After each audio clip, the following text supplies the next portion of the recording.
In a field somewhere in the English countryside, 15,000 American soldiers sat in absolute silence. Not a cough, not a whisper. They'd been waiting for over an hour. And then they heard it. A klaxon horn, impossibly loud, announcing his arrival from a mile away. General George S. Patton was coming, and he was about to give a speech that historians would later call the greatest motivational address of all time, maybe better than Shakespeare's Henry Theseus at Agincourt. Here's what makes it remarkable. Patton gave this exact speech, 40 minutes long, memorized word for word, to every single division in his army. No notes, no teleprompter, 15,000 men at a time, division after division, for months. By the time he was done, more than 250,000 soldiers had heard him speak those same words. And here's the part that'll stop you cold. The man who delivered the most famous military speech in American history couldn't read until he was 11 years old. To understand why this speech mattered so much, you need to know 3 things. First, most of these soldiers were green. They'd never seen combat. They were scared kids from Iowa and Texas and Brooklyn who'd been training in England for months. And they knew something huge was coming. They could feel it. The invasion of Nazi-occupied Europe was imminent, and thousands of them were going to die. Second, the man giving this speech was supposed to be in disgrace. Just months earlier, Patton had slapped 2 soldiers suffering from combat fatigue in Sicily, calling them cowards. The incident nearly ended his career. Eisenhower had relieved him of command and made him the subject of a massive military deception operation called Fortitude South. The Germans believed Patton was in southeast England commanding the fictional 1st United States Army Group, preparing to invade at Pas-de-Calais. They were so terrified of him that they kept entire divisions waiting there for an invasion that would never come. In reality, Patton was training the Third Army for the real fight, the breakout that would come after Normandy. But he was forbidden from telling anyone where he was or what he was doing. Third, and this is the part that changes everything, George Patton had severe dyslexia. He couldn't read or write until he was 11. At West Point, he failed mathematics and had to repeat his first year. His classmates called him stupid and lazy. He graduated 46th out of 105 cadets, and every day was a battle against words that seemed to jump around on the page. But here's what the dyslexia gave him: an absolutely photographic memory for anything he heard. He could memorize entire books, complete lectures, passages of poetry, chapters of military history. His Aunt Nanny would read the Bible to him for hours, and young George would recite it back, word perfect. When other officers needed notes for a 5-minute briefing, Patton could deliver 40 minutes of complex military instruction without glancing at a single piece of paper. George Smith Patton Jr. was born in 1885 to a wealthy California family obsessed with military glory. His grandfather and great-uncle had both died as Confederate colonels in the Civil War, and his father filled young George's head with tales of martial honor. The boy who couldn't read somehow memorized all of it, every battle, every charge, every last stand. He decided before the age of 10 that he would become the greatest general in American history. There was just one problem: he was terrified. As a child, Patton worried constantly that he was a coward. He had nightmares about running away in battle. So he did what you'd expect from someone driven by profound insecurity masked as confidence.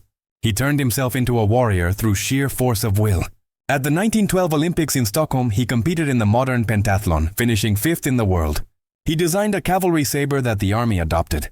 In World War I, he commanded the 1st American tank unit, got shot in the leg, and kept directing his tanks from a shell crater while bleeding into the French mud.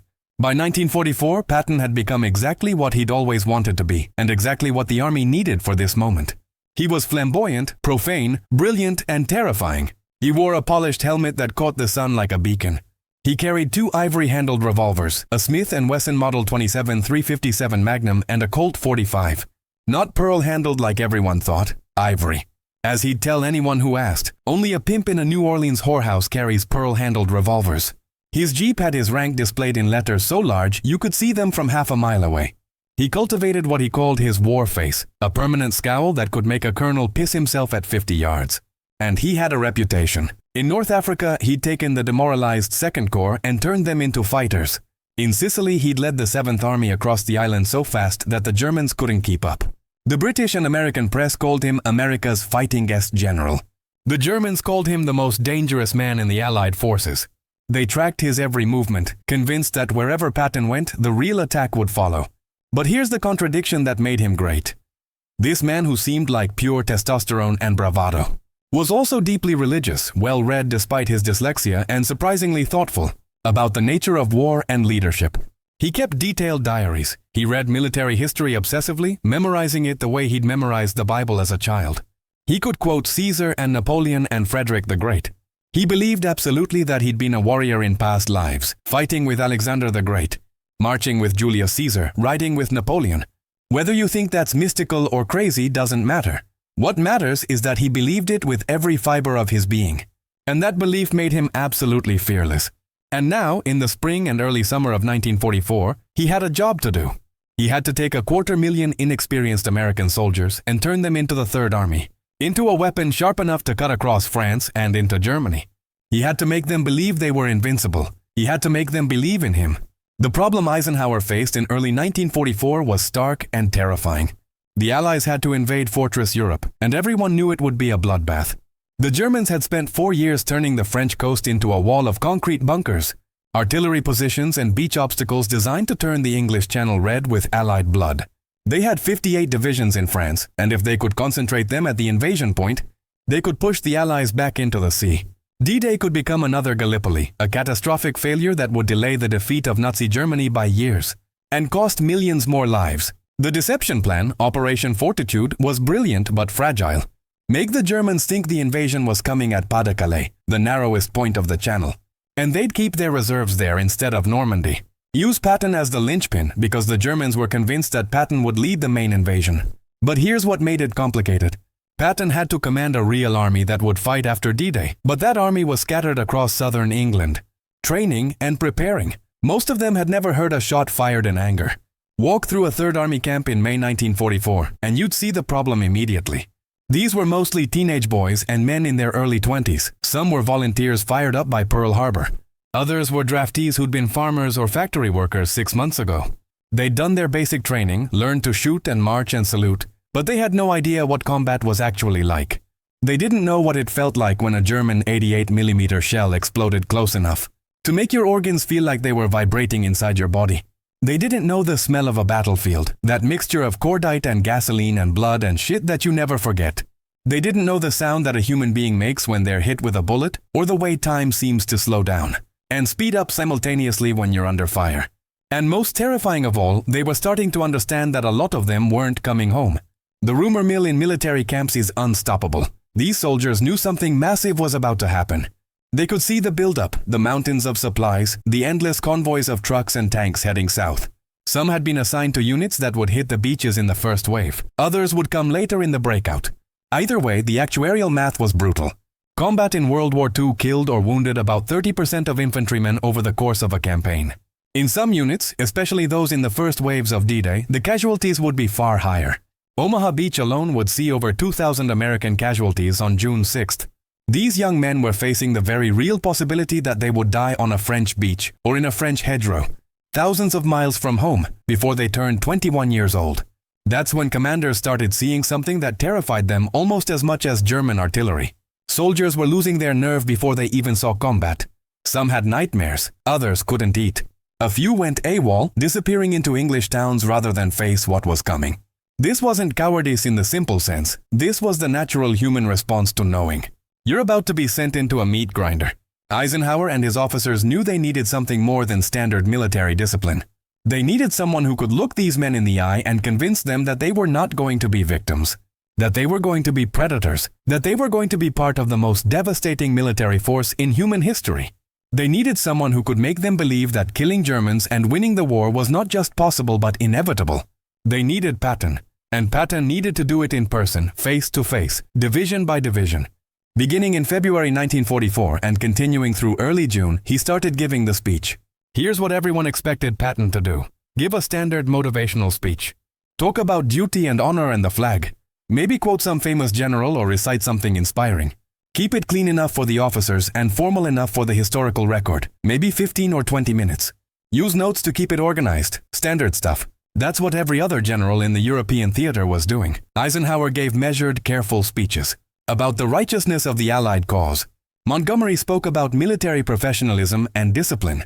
Bradley talked about tactics and objectives. All perfectly fine speeches, all perfectly forgettable. Patton decided to do the opposite of everything they expected. First, no notes. He would commit the entire speech to memory, every word, every pause, every inflection. It would be the same speech every time, so perfectly memorized that he could deliver it identically to division after division. But it would sound completely spontaneous, like he was making it up as he went along, speaking from the heart. Second, he would make it profane, not just a little bit, spectacularly, creatively, eloquently profane. He would use language that would make a sergeant blush. Every fourth or fifth word would be some variation of the word that rhymes with duck, or goddamn, or son of a bitch. He would talk about Germans pissing on themselves and beating people to death with socks full of shit. He would be so raw and so crude that officers would be scandalized and enlisted men would love him for it. Third, he would make it long, not 15 minutes, 40 minutes. Long enough that when he was done, every single soldier in that audience would remember exactly what he said. Because Patton understood something that most people don't about human memory. If you want someone to remember something important, you don't whisper it politely, you shout it. You make it vivid and shocking and impossible to forget. You give it to them, as he would say, double dirty. He'd later explain his philosophy in a letter to his family. When I want my men to remember something important, to really make it stick, I give it to them double dirty. It may not sound nice to a bunch of little old ladies at an afternoon tea party, but it helps my soldiers to remember. You can't run an army without profanity, and it has to be eloquent profanity. An army without profanity couldn't fight its way out of a piss-soaked paper bag. But here's what made the speech more than just creative cursing. Patton was going to tell them something that contradicted every piece of military propaganda they'd been fed. He was going to tell them that dying for your country was stupid, that the object of war was not to sacrifice yourself, nobly for some abstract cause. The object of war was to make the other poor dumb bastard die for his country. He would tell them that survival was not shameful, that killing was not something to apologize for. That their job was to go to France and Germany and kill so many Germans so efficiently that the war would end faster, and more of them would come home alive. This was not the sanitized, noble version of war that got printed in newspapers back home. This was war as it actually was, raw and ugly and necessary. He crafted every section of the speech with the precision of a jeweler cutting a diamond. He would open with that line about dying for your country to grab their attention and shatter their expectations. Then he would tell them that Americans love to fight, that it's in their national character, that they're natural-born winners. He would remind them that fear is universal, that even the bravest man is scared shitless in his first battle, and that the difference between a hero and a coward is not the absence of fear but what you do with it. He would tell them anecdotes from North Africa and Sicily, specific stories about specific soldiers doing brave and clever things, to give them a template for how to act when the shooting started. He would tell them that every man in the army matters. From the guy driving a supply truck to the rifleman charging a machine gun nest, because an army is a team and every link in the chain matters. And he would end it with that line about sitting by the fireplace with your grandson on your knee in 20 years. Your grandson asks what you did in the Great World War II. You won't have to shift him to the other knee and say, well, your granddaddy shoveled shit in Louisiana. No, sir, you can look him straight in the eye and say, son, your granddaddy rode with the Great Third Army. And a son of a goddamned bitch named Georgie Patton. That was the image he wanted them to carry into battle. Not death, not sacrifice. Victory and pride and survival and the ability to tell the story afterward. He rehearsed it endlessly in private, walking back and forth in his quarters, saying it out loud over and over, until every word was locked into that photographic memory of his. By the time he gave the first version to the 6th Armored Division on May 31st, 1944, he had it down cold. 40 minutes, not a single note, not a single hesitation.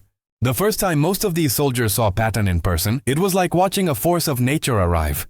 They'd heard the stories, they'd seen the newsreels, but nothing prepared them for the actual presence of the man. The camps would get word a day or so in advance. General Patton is coming. Formation at 0800 hours. 15,000 men would gather in a field or on a hillside, company by company, regiment by regiment. Until the entire division was assembled, they'd wait. The anticipation would build. Then they'd hear it, that distinctive klaxon horn blaring from over a mile away, announcing his approach like a medieval herald. A black Mercedes would come roaring up the road, preceded by a jeep full of military police, all of them looking grim and serious. The car would stop, Patton would emerge. And the first thing every soldier noticed was that he looked exactly like he was supposed to look. The polished helmet catching the sun, the riding boots, the revolvers.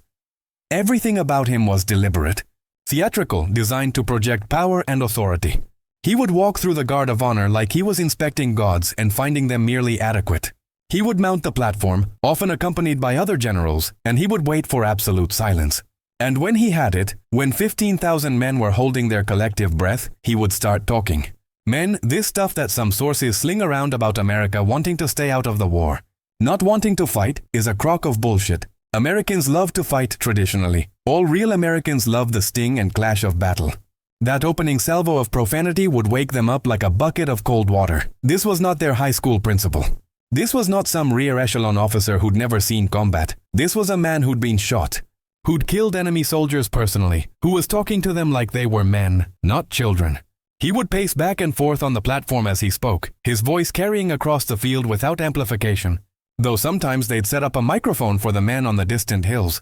His delivery was part performance, part sermon, part locker room pep talk. When he wanted to emphasize something, he would clutch the microphone and lean into it, jaw thrust forward.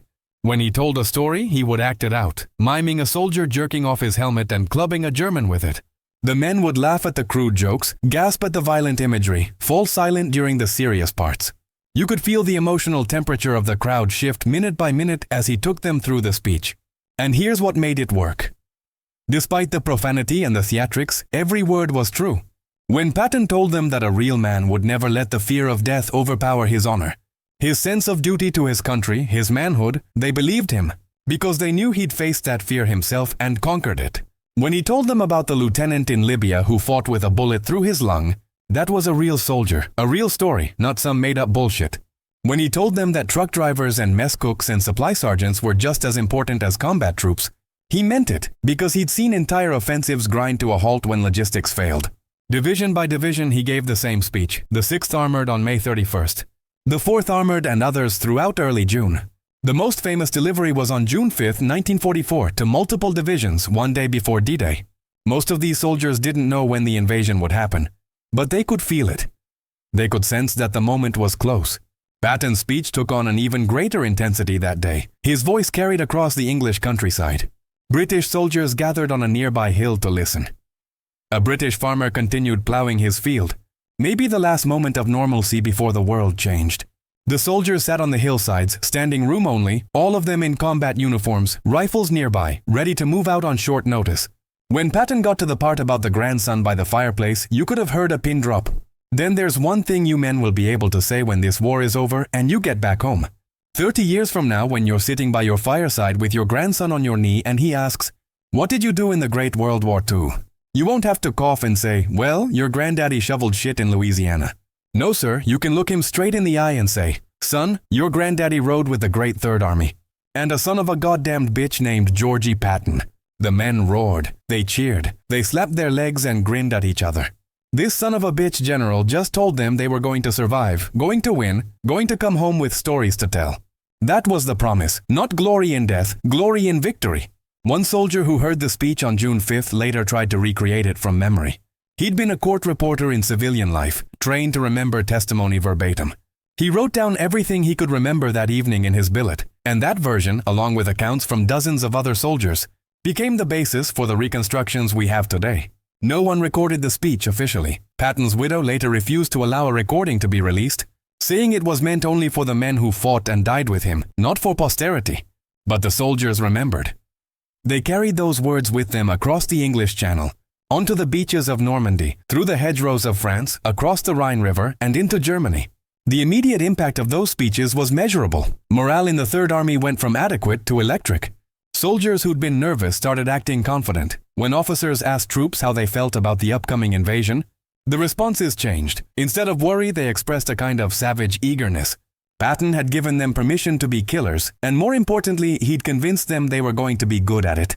The speeches also served their secondary purpose perfectly. Patton's presence in England, his visibility inspecting these troops, his obvious role as a combat commander, all of it fed into Operation Fortitude South. German intelligence continued to track him obsessively. Their agents reported that Patton was commanding a massive army group in southeast England. Their photo reconnaissance planes spotted dummy tanks and landing craft in exactly the locations that would support an invasion at Pas-de-Calais, and the Germans believed it. When D-Day came on June 6th, when American, British, and Canadian troops hit the beaches at Normandy, the Germans hesitated. Hitler himself refused to release the panzer reserves near Paris because he was convinced that Normandy was a feint. And the real invasion, Patton's invasion, was still coming at Calais. The Third Army landed in Normandy 6 weeks after D-Day and immediately proved that Patton's speeches hadn't been empty motivation. These soldiers fought with a ferocity that shocked even battle-hardened German defenders. In one of the greatest military movements in history, the Third Army broke out of Normandy and drove across France. At speeds that seemed impossible, they covered more ground in less time than any army in military history up to that point. In just 2 weeks, they advanced from Normandy to the German border, over 200 miles, liberating town after town, crushing German units that tried to stop them. Patton's tactics were exactly what he described in his speeches. Attack, attack, attack, never stop moving. Keep the enemy off balance, make them afraid, and it worked. German soldiers reported being terrified of the Third Army. They called Patton der Bluthund, the bloodhound, because once his army had your scent, you couldn't escape. When the Germans launched their last major offensive in December 1944, the Battle of the Bulge, it was Patton who saved the situation. In one of the most remarkable military maneuvers of the war, he turned his entire army of over 250,000 men, 90 degrees in the middle of winter, and attacked the southern flank of the German penetration. It should have been impossible. His staff said it would take weeks. Patton did it in 72 hours. The Third Army drove through snow and ice to relieve the surrounded American forces at Bastogne, smashing the German offensive and proving that everything Patton had told his soldiers was true. By the time the war ended in May 1945, the Third Army had been in continuous combat for 281 days. They'd captured 81,500 square miles of enemy territory, more than 12,000 cities and towns. They'd liberated the Mauthausen-Gusen concentration camps, confronting the horror of the Holocaust firsthand. The official after-action reports claimed they'd killed, wounded, or captured over 1.8 million German soldiers. Their own casualties were 139,646 men, including 16,596 killed in action. That casualty rate, while still devastating for every family that lost someone, was lower than many other Allied units, partly because Patton's philosophy of aggressive attack prevented the kind of grinding attrition that killed so many soldiers in static warfare. Those men who survived carried Patton's words with them for the rest of their lives. At reunions, at VFW halls, in interviews decades later, veterans of the Third Army would recite parts of the speech from memory. They'd laugh telling stories about the profanity, about the way Patton made them feel like they could take on the entire German army and win. Many of them credited that 40-minute speech with giving them the mental framework they needed to survive combat. It taught them that fear was normal, that teamwork mattered, that their job was to kill the enemy and come home alive. Think about what Patton actually accomplished with that speech. He took a learning disability that should have ended his military career before it started and turned it into a superpower. His dyslexia forced him to develop a memory so powerful that he could hold 40 minutes of complex text in his head and deliver it identically from memory dozens of times. His childhood fear that he was a coward drove him to become one of the most fearless combat leaders in American history. His understanding that ordinary soldiers needed more than patriotic platitudes, that they needed someone to speak to them honestly about fear and survival and killing, that made him one of the most effective motivators in military history. The speech worked because it treated soldiers like adults. It didn't sugarcoat war. It didn't pretend that combat was noble or glorious or anything other than terrifying and necessary. But it also gave those soldiers something to hold on to. The promise that they could survive this, that they could do their jobs, that they could come home and tell their grandkids they rode with the Third Army. You look at modern military training and you still see echoes of what Patton understood. The emphasis on unit cohesion, on teamwork, on the idea that every job in the military matters. The recognition that aggression and offensive action often result in fewer casualties than defensive fighting. The understanding that leaders need to be visible, need to be with their troops, need to speak to them in language they actually use rather than formal military jargon. But you also see what we've moved away from, for better or worse. Modern generals don't give profane 40-minute speeches to mass divisions anymore. We've professionalized the military in ways that Patton might not recognize. We've added layers of media relations and political considerations that would have driven him crazy. The question is whether something was lost in that professionalization, whether there's a cost to making everything safe and sanitized and appropriate for television. This is one of those stories that reveals something fundamental about leadership and human nature. Patton understood that inspiration isn't about telling people what they want to hear. It's about telling them what they need to hear in a way they'll never forget. If you found this story fascinating, you'll want to check out our video on how Eisenhower made the hardest decision of World War II on the night before D-Day, when he had to choose whether to launch the invasion or postpone it, knowing that either choice could lose the war. Hit that subscribe button and turn on notifications so you don't miss it. We cover the moments in history that changed everything, told the way they actually happened, not the sanitized version. Thanks for watching, and remember what Patton's grandson would one day say about his grandfather. He was a man who believed that the purpose of war is not to die for your country, but to make the other poor bastard die for his. That might not be pretty, but it helped win World War II and brought hundreds of thousands of American soldiers home alive. See you in the next one.